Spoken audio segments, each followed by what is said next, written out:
Yeah, that was some Takata de Measure by Bach, and I couldn't resist. I do happen to like music of variety of flavors. Hello, Mary, everybody. It's MicheleMarieDalene. We have some things to talk about in which that song almost fits the mood.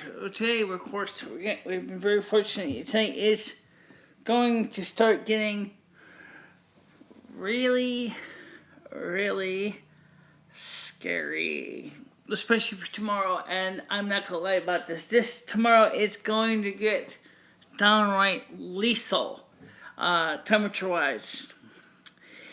And let me go ahead and get Rusty inside. He's outside right now, and right back.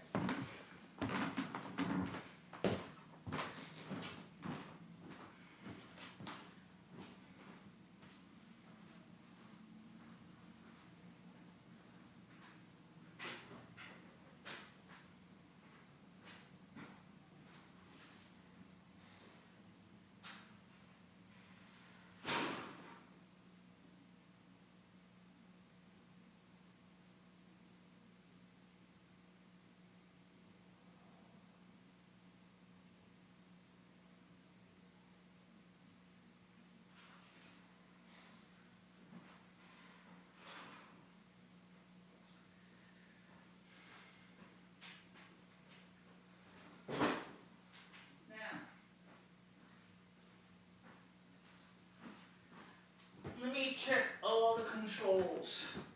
Make sure everything is online as it's supposed to be. Okay?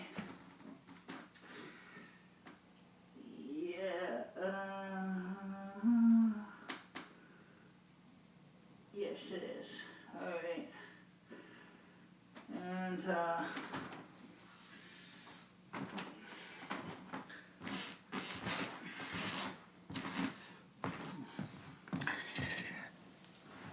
now, the weather tomorrow is definitely going to sound like something from a Vincent Price movie for much of New England. And I thought I'm going to explain this weather business to you. Okay? Because not only is it going to be freezing cold, it's going to be windy. And it's the windy part that is very serious, okay? Now, it says right now it is 0 degrees Celsius outside. It is mostly cloudy. It feels like -1 degrees. Wind west-northwest at 8 kilometers per hour. Humidity is 50%. UV index is 1. That's low. Dew point is -8. Sunrise this morning was at 7:13. Sunset will be at 4:21 p.m. And as I look at the next few days, starting on the 15th, expected high. It's going to be very windy. It's going to be a high of -7 degrees. A low of -17. On Friday, it'll be all sunny. Hopefully, the wind will be not present. A high of -8, a low of -11. And Saturday, December 17th, it will be a high of 3, a low of 2, 100% chance of mix between rain and snow. And in case you want to know what Yule, allow me to let you know that on this Tuesday, December 20th, it will be mostly sunny. It will be a high of 0, a low of -9 degrees Celsius. Wednesday, actual Yule Day, will be a high of 3, a low of -2. Also, partly cloudy. So, and that's the story with the weather for right now. And so now I going to turn on the phone for the phone calls like I promised you. As I posted on Facebook, Twitter, MySpace, Google Plus. The phone number is listed in the listing, 860-718-6195. Again, that's 860-718-6195. Call now while the rates are low. For some of you, I do know pay by the minute. So, don't worry. You can use Google Hangouts or Google Phone or Google Voice to call too for free. Again, the number 860-718-6195. And that's in the continental United States of America. And, as I said, I've been doing videos now for so long. Let me just see how it's recording here. That I tend to forget that not everybody is familiar with the way I do things around here. So let me kind of help educate you. Next month in January, I have to take care of a few mites. Need I say, the mites are mighty annoying. First one. When we moved from Frontier for the home phone to the cell phone, there is now an outstanding balance on Frontier of $67. And that's going to be taken care of. There's also another outstanding balance of $56 for the home internet, which is going to be taken care of. Okay? Now, what happened was when we paid all the bills on November, I guess some payments kind of crossed in the mail and things got a little confusing. Okay? Talking about the phone, home phone now, not the cell phone. Which was, forget about it. It was a mess, okay? All right, now hopefully we're going to get things straightened out. And I said to myself, did I make a mistake choosing this program between having T-Mobile provide my mobile internet that we use to see streams, and then the home phone service from them, and then my other cell phone, which is the BlackBerry? Did I make a bad choice? Should I have left it alone? I don't know, But I will tell you this much, okay? I am concerned about you tomorrow because of the weather. With temperatures as low as minus 17 degrees and a high of minus 7, with winds that are in very strong, gusty winds. I heard them say 20 to 30 miles per hour. Okay, it's 2.2 kilometers per mile, so that means that a wind would be about 60 kilometers an hour. That is nuts. You're going to be outside if you're not wearing proper gloves, if you're not wearing a proper hat, if you're not wearing proper outerwear for this kind of weather. You can suffer severe frostbite, and that's not at all a pleasant thought. Okay, now we got a new modern minimum coming in. They say it's going to be as bad as the modern, the big chill, which is the moderate minimum, not the adult minimum. The adult minimum was relatively short, but the moderate minimum was quite long. This is not something that I think you should play around with and say, "Oh wow, I'm gonna be fine. I got heat, I got gas, I got electricity." Mm-hmm. Where's your electricity coming from? If it's coming from the utility, I already can tell you that Canada, during their polar vortex in Ontario, has seen a 2% increase this year over electric usage than the same time last year. And it's starting to break records in Ontario. What happens if the power system can't continue to provide energy? You're going to be plunged in the dark. Once you get down to minus 17 degrees, unless your house is super insulated, it is not going to take long from going from a minor annoyance to life-threatening. Most all modern houses today are so well insulated, but they are not thermoses, okay? They're not super insulated. Just let me answer why. First of all, you need some air coming in, because if they were super insulated, they start to build up moisture, and you start to get mold and mildew, and they end up becoming extremely hostile and uncomfortable. So that's why a lot of houses are not necessarily super insulated, besides it costs a lot of money.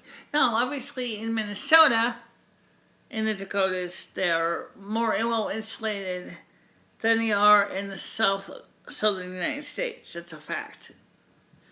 Well, in Connecticut, southern Connecticut, houses can be pretty well insulated too, unless you live in an old house like this one, and then all bets are off. In other words, there's no insulation in my walls. Okay? The space between the walls is just air pocket. And that's it. And while that does help keep some of the heat in, because you got a plaster wall, okay? And then there's an air pocket between the wall, and then overseas out of the wall, the clapboards and the aluminium siding on top of the old clapboards. It means that some people may find themselves asking tough questions. Things like, how can I keep my home warm if the electricity fails, and even if I have gas heat? And there may be gas in the pipe under pressure, ready to go to work right away, but because there's no electricity to run the burner, I can't get any heat from the basement into my room. Clearly, you need another heat source. I mentioned this in many videos in the past. You need a backup source of energy. Actually, you could use two. One, if you have natural gas, you could have a natural gas space heater installed. Vented or non-vented. It's really up to you. There's advantages to both, and that's no lie. Vented. Modern vented gas space heaters get the air from the outside. They can vent through the wall, and because they vent through the wall, they get the air from the outside, and that means that there's no inside air used for the combustion. Which means if there's any carbon monoxide buildup, it's going to go right out the flue pipe in the wall. Disadvantage. Depending on how much wind you got, it may blow out your pilot. Now, unless you happen to have one with electronic ignition, well, in that case, you don't have to worry. Except, like I said, no electricity, no gas. right? So you don't have heat if you don't have any way to electrically fire up the gas igniter and open the gas valve. We have electronic ignition. On the other hand, there's another choice, and that is a standing pilot. And even with a piezo igniter that you push down, like you see on a gas grill, that works okay. But unfortunately enough, if the flame is blowing out because of the wind, it's going to be very difficult to keep that thing lit. I went through this before in Litchfield Street in Torrington. I know what I'm talking about. Now, let's talk about the non-vented heaters. The non-vented heaters are pretty simple. You got a oxygen depletion sensor in the new heaters. An old heater may not have this, so if you have an old crufty heater, you're going to need to exercise great care because there's no ODS to shut it down if there's a shortage of oxygen. So you should, even with the ones with ODS, you should always leave somewhat of an outside draft coming in to provide a little bit of airflow. Okay? If there's not enough oxygen, you can't get a good combustion. If you can't get a good incomplete combustion, it's going to start producing carbon monoxide. Not good. Okay? But even a properly combusted flame produces carbon dioxide, which is still high concentrations, is toxic to humans. Of course, if you have a whole room full of plants and lots of in a sunny day, and they all got access to the sun, and they're all producing photosynthesis, they're going to turn that CO2 into oxygen and turn the others into plant sugars that the plant needs. Kind of circular return, right? Because don't forget, natural gas is a fossil fuel. So basically, that's the fuel of many dead plants and animals that have turned into natural gas over hundreds of thousands of millions of years. And that's how it works. Waiting till you're freezing your ass off to find out if your backup heating system is operable is suicidal. It is best to know before you get into a crisis if your backup heating system needs to be adjusted by a certified technician to make sure it is operating at peak performance. That is not the time to do it on Wednesday night when the next day is going to be -7 as a high and -17 as a low. But you know what? Oops, it's too late now, right?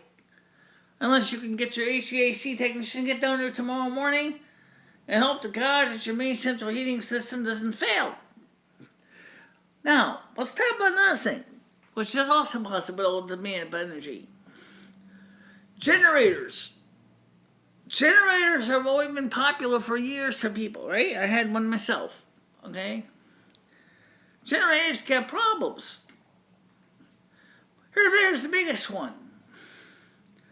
Like the little piece of crap we had, okay? If you get a whole pile of window coming into the carburetor, the fuel burns too lean and it doesn't get enough energy because too much oxygen is being added to the gasoline.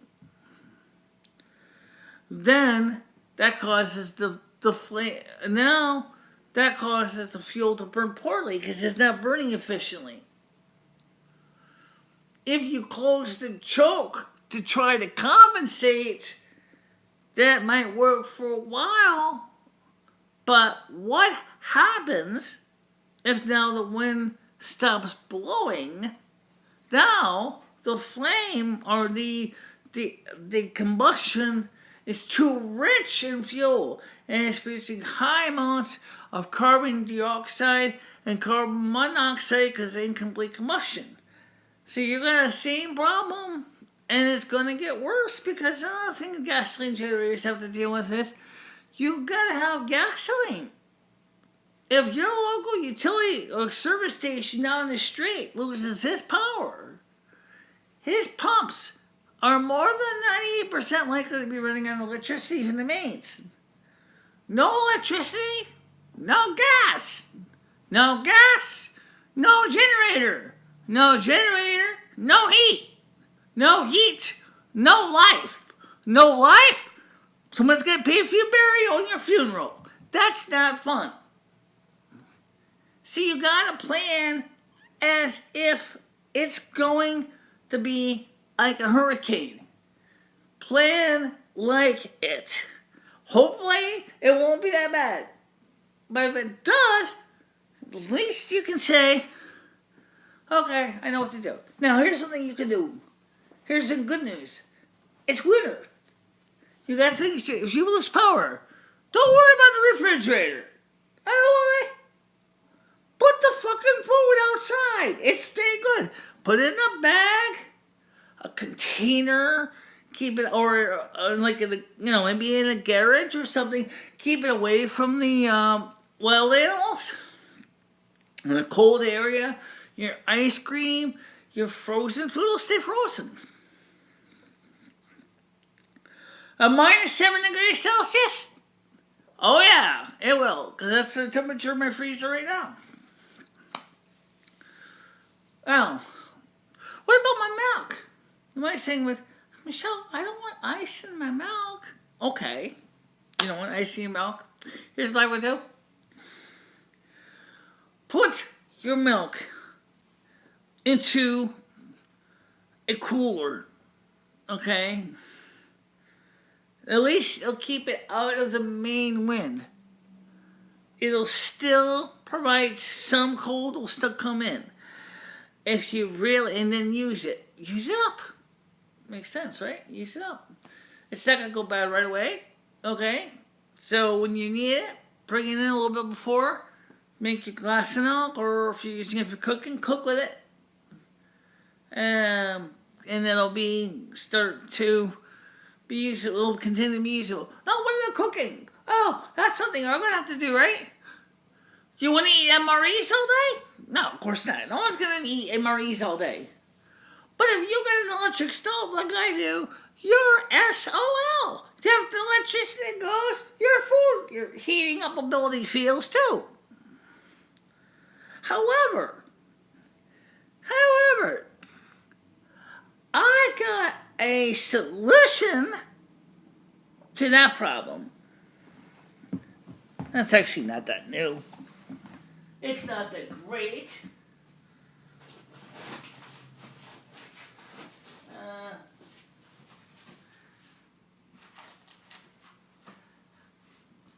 That is, I have a bowl of tea candles. Yeah, those little tiny candles. I bought them originally for my vocation to do it outside. Well, guess what? That's not going to likely happen. So here's the advantage of these. Get them.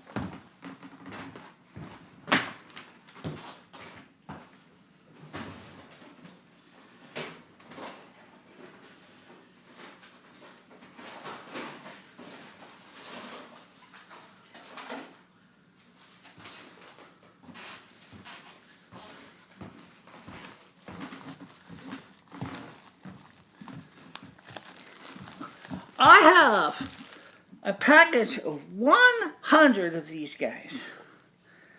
Okay? These are unscented. Now, the unscented may not mean much. Okay? And, 100 pieces. And it says here,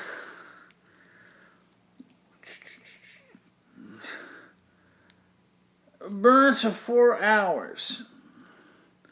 Now, 4 hours may not seem like a hell of a long time for each one of these tea candles. And I'm not saying that these things are going to be as hot as chilled alcohol, sternal fuel. Because they're not. But here's the deal. You lose power. if you are like me, you tend to think with your head. You can put, even though it's small, right? They will boil water. Not right away, but they will boil water. Put 4 candles underneath a stand, a fire-resistant stand. Put your kettle or pot on top. If you got an old sterno stove, that works just as fine for this. I got one laying around here somewhere. Okay, sterno of course burns better, but I don't have sterno, so we have to make do. Now, put 4 of these little things underneath to produce enough heat. They'll get hot. Okay. Don't put the pot right into the yellow flame. Because you know what that is? That's gonna make carbon. That's gonna soot up everything.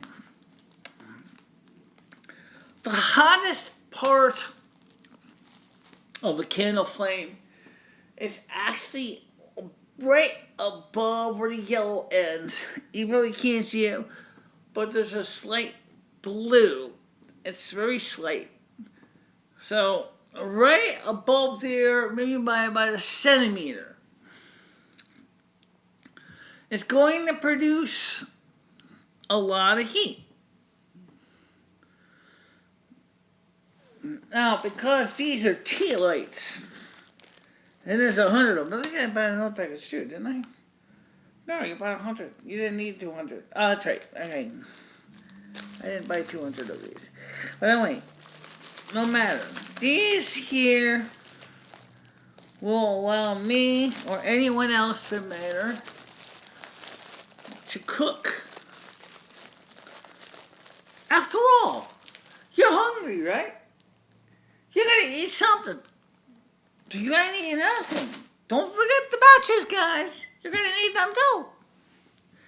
I happen to stocked up an extra max matches for that reason. Now, maybe you're saying stuff, Michelle, what about the use of other fuels? Kerosene, heating oil, diesel. Okay, let's talk about all of those. Kerosene, good stuff. Low sulfur kerosene, like 1K kerosene. Best stuff, low sulfur, burns good, doesn't stink too bad. It's a liquid fuel. It's not as combustible as propane. In a sense, it's a liquid. It doesn't burn. The liquid part of kerosene doesn't burn. Okay. However, you do not want to spill kerosene on carpet. If you accidentally drop a match or something into the carpet, it's gonna act like a giant wick. Whoosh! Big fireball. Okay. Heating oil. Heating oil, not good for kerosene lamps. Forget it. Don't want to use heating oil and kerosene lamps. Most #1 fuel oil, it's got sulfur in it. It's gonna stink to high hell. #2, same problem. But #1 heating oil and #2 heating oil can be used in your diesel generator. So if you run out of diesel and you happen to have #1 and #2 heating oil, I'm talking about for stationary applications here, like a portable generator or a generator that's not going to be used like in a road engine. Don't put #1 or #2 heating oil into an engine for a tractor-trailer truck because it's non-taxable for road use. Don't do it. No. But we're talking about for a generator that runs on diesel. Yes, you can burn #1 and #2 heating oil in it. Okay? #1 is preferred, but #2 works just as good. Wood. If you got a wood stove and a good chimney and the chimney is clean, a wood stove, when you have a large supply of wood on hand, is the best energy source. 1, it's not as high energy density as natural gas or propane, or coal is even higher than wood. So if you can burn coal and you got a couple of, cubic yards of bituminous or anthracite. Anthracite burns better than bituminous coal, by the way, or soft coal. But if you got coal and you have a way to keep it banked up, the fire going steady, your heat needs are met. And if it's a little cook stove, you can cook on it. Even if it's not a cook stove, cast iron stove, you can cook on it as well. Great for making a tea, great for making pasta with butter or pasta with a can of sauce, okay? You always need to consider your needs. Now, everybody's going to have to go outside, especially if you're feeding a generator, gasoline, or diesel. Gloves, scarves, mittens, a heavy jacket, okay? A face mask would be highly recommended because the cold is going to chill your skin on a lot, and especially if it's windy like tomorrow, it's going to cause you to suffer really, really risk of hyperthermia and frost nip and frostbite. Not good, but at least frost nip is not as bad as frostbite. I didn't say it's any much better, but it's a little bit better.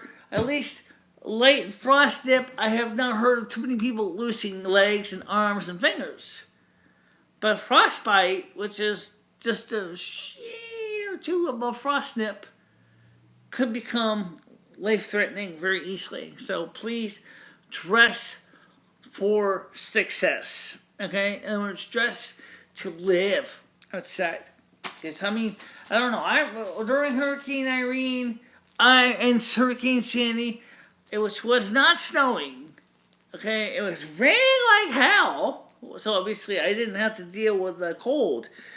But what I can tell you is if that was in the middle of December and that was a major nor'easter, like was with Winter Storm Nemo, and trying to run that generator, and if they had the same results as Hurricane Irene and Sandy with strong winds blowing this way and with pelting icy, freezing rain coming at you, and you're trying to start a generator that keeps choking itself out and trying to keep that thing going,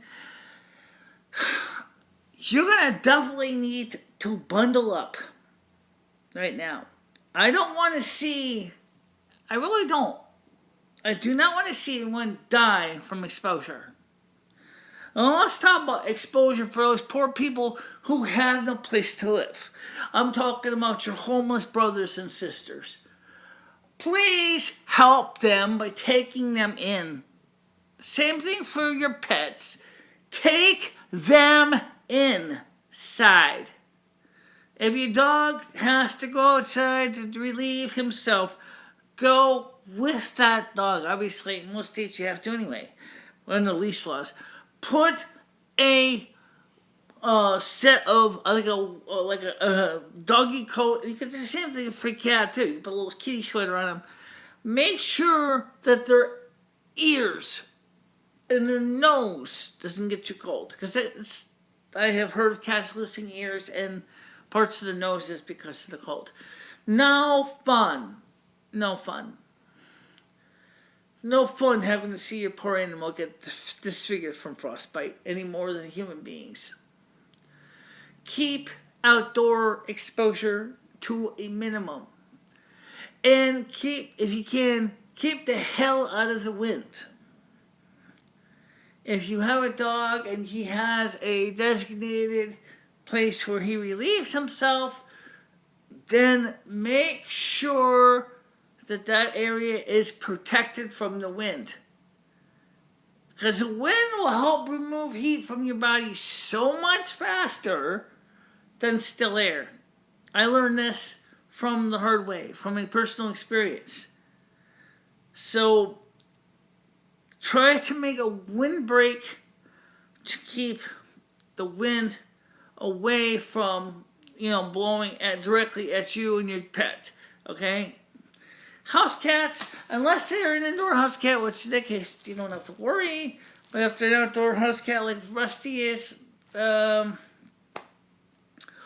make sure to keep an eye on the door. And if the cat changes his mind and says, I'm not going out there,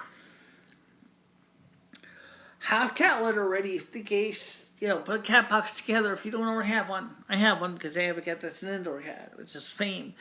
But Rusty is an outdoor cat. Let's put it this way. If push comes to shove, Rusty will use the cat box.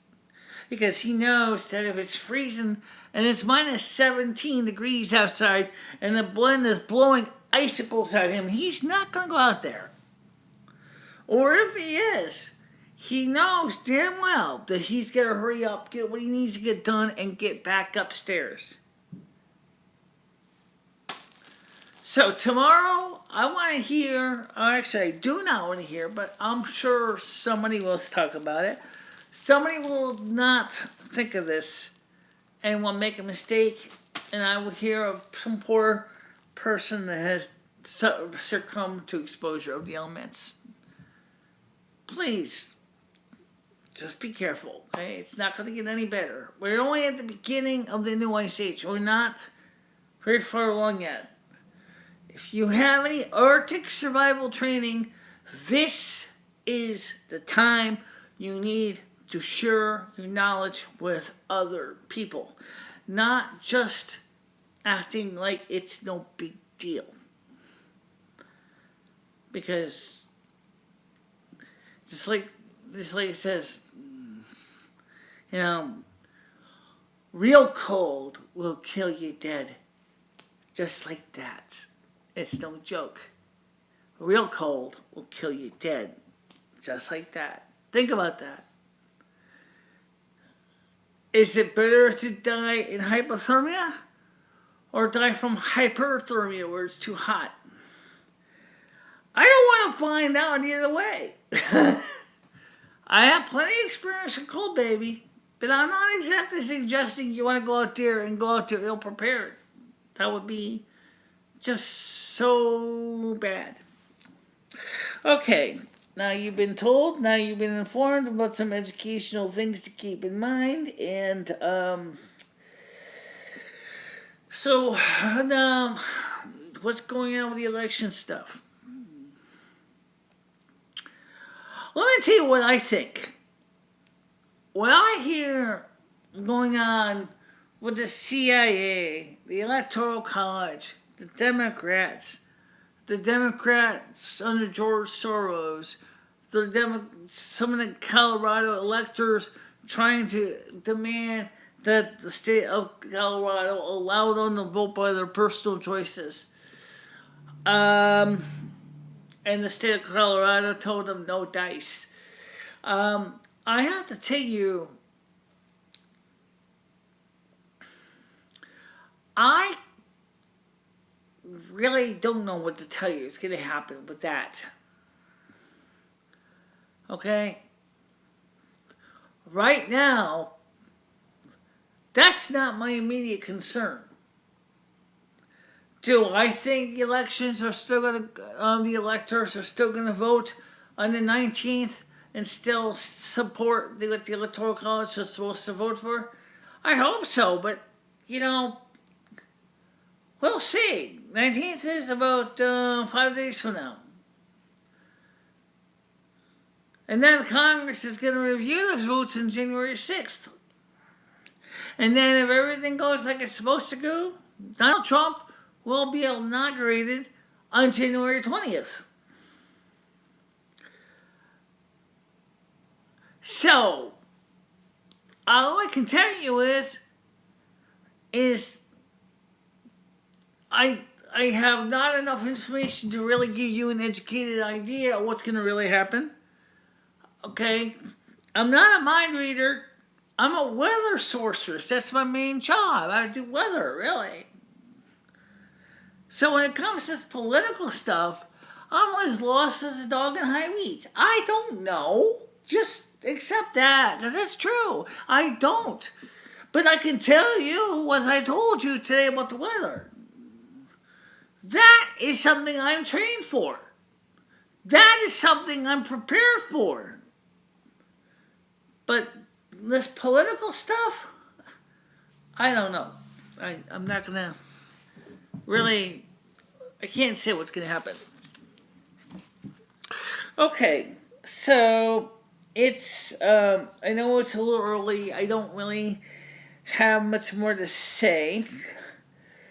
Um, as far as the T-Mobile bill goes, might as well talk about this. What in heaven's name is going to happen with T-Mobile in the next few months? I don't know exactly. Because you know why? Here's why I said that. Number one, do you, and I asked this question, I didn't see any answers yet. Do you prefer the vlogs or do you prefer the live streams? Do you have any particular preferences? I asked the question.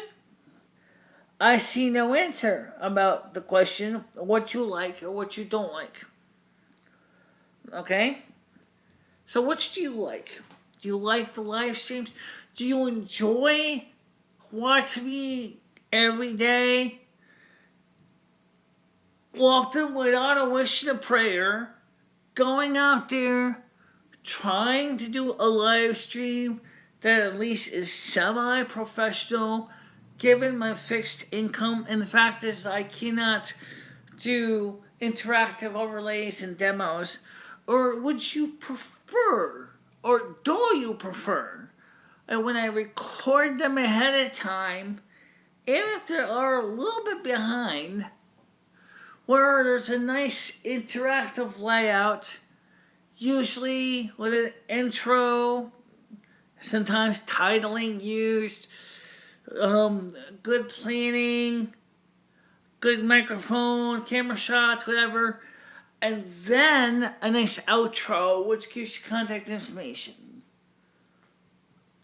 And it's really up to you because I can do either one. I'll let you what I personally prefer. I prefer to do the bcasts and the vlogs. And the reason I say that is because the live streams are great for special days like the convocation on December 20th. That's gonna be live streamed. But for normal everyday situations, I prefer to do a bcast or a vlog because I can preview it before I upload it to make sure that the sound works, to make sure that any kind of special effects like overlays and everything's working, to make sure the camera shots are good, to make sure that everything is good before I send it out. Whereas this way, it's just like live TV. I have no control of any way of monitoring the sound to make sure the sound's recording until I watch the video after it's uploaded at the end of the session and go, oops, oh crap, the sound didn't record, or oh crap, the camera angle's all wrong, or I'm out of frame and I can't help it. There's nothing I can do. Oh crap, my battery died in my microphone preamp. These are the things that I'm saying that you have to deal with live streaming that you don't have to worry about when you're using videotape. Because with videotape, you have all of the pieces there to preview it, to render it, to edit it, to cut out any extraneous pieces, to cut it shorter if necessary if it's running too long. I mean, I can kind of stop myself from running too long, kind of police myself with the time. Like here, I'm trying to kind of keep an eye on things. I want to make sure it doesn't get too hideously long. And it is getting kind of long already. It's already 5:43. So tomorrow, actually now until whenever, I'm asking you to answer that question. Which do you prefer and why? Because I'd like to know, because it may find out that I'm basically wasting a lot of my time and effort and energy on the wrong method of communicating on a regular basis. And if I am, if you tell me, Michelle, I prefer the more polished B-casts because they are nice and neat, they're nice and organized, and they sound good, and they play good, and I can hear you well, and you get good, nice music in the background in some cases, and things like that. That's great. I will keep that in mind. But, I gotta be honest with this. I don't know what you like because you guys, have expressed to me. I will give you some credit for those people who have talked to me. So let me get to the situation with the YouTube channel. Because some of you have expressed to me very much amazement at the video that we did with the green screen. And that video was originally created originally for me for testing chroma key in the background. I wasn't really trying to make a video to upload. And so what happened was I was playing around with the sound and then trying to practice chroma keying overlays. And I was just kind of kicking the video around, and then I was working the video, and I heard on Showcast Tiffany something on Malone out came on the radio. I had a copy of that song on my MP3 collection. So I said to myself, gee, you know what? That's a great song. That fits perfectly. And so I put that song in with a video that I just got done editing in iTunes 9. I'm sorry, iMovie 9. Now, iMovie 9 is a piece of shite. Anybody ever worked with iMovie 9 knows that. I did not have Final Cut Express at the time. The video chroma key was shite. I couldn't get the stupid thing to do anything right with the chroma key. The green screen was horrific. The video resolution sucked donkey eggs. I couldn't get anything to do anything right. So what I was trying to do was see how could I fine tune the video and thus so you see all the effect that we saw, which is still kind of cool. And I think a lot of people did enjoy it, and I know I did enjoy it watching it too. So the 18 of you, as of this evening, 18 views on that video. Okay, you obviously have enjoyed the video. I'm happy to hear that. By the way, I also wanted to let you know what's going on with the abouts, because thanks to that video, that video, we went up from 153 to 157 subscribers. Thank you very much. I'm glad you liked it. I'm going to be working with some new videos, hopefully as soon as I find out about licensing of a song that I wanted to use. And when that song, when the publisher of that song gets in contact with me and lets me know what the licensing terms are for YouTube, I will be working on a custom video for that. Okay? So, that's another song altogether. It's a country song. Really awesome country song. It was used in a lot of RSBN broadcasts, and no, RSBN does not own the copyright to it. That's another group that owns that. But the point is, I contacted that group, and hopefully they're going to get back to me, and I'm going to be able to get an answer. I might have, hopefully, I don't know.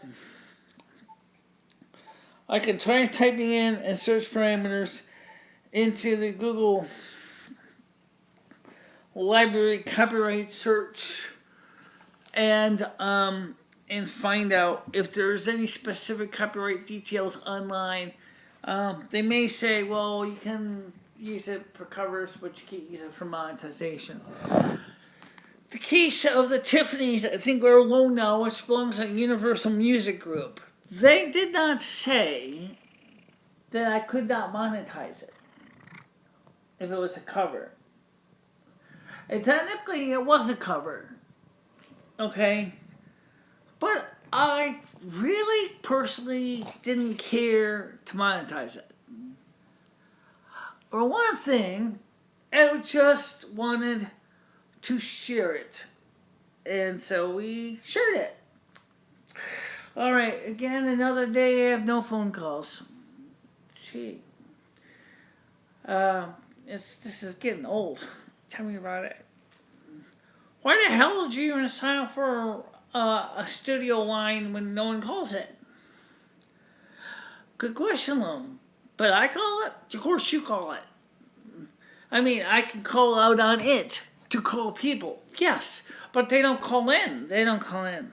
They can, but they don't. Okay. What, cat? What are you doing with that paw? Alright. So for the time being, I'm going to get ready to wrap this up. And I want to thank you all for watching these many videos. And I'm going to try to find some nice music today. Why don't you play what you were playing earlier? Does that mean today's weather sounds like a horrible nightmare? Yeah, it does, doesn't it? Do-do-do. Do-do-do-do. You know what? That is a great choice, Lum. Yeah, let's do that. Alright, guys. I'm going to get ready to wrap this up. I'm going to play what I started out with today. From the beginning. I'll see you guys tomorrow. This is from Bach. This is the Toccata in D minor by Bach. And when you listen to this song, I want you to think about the nasty weather that's coming our way. Maybe you can scare yourself into preparations, because it is that bad. Talk to you later, guys. Bye-bye. Bye-bye, everybody.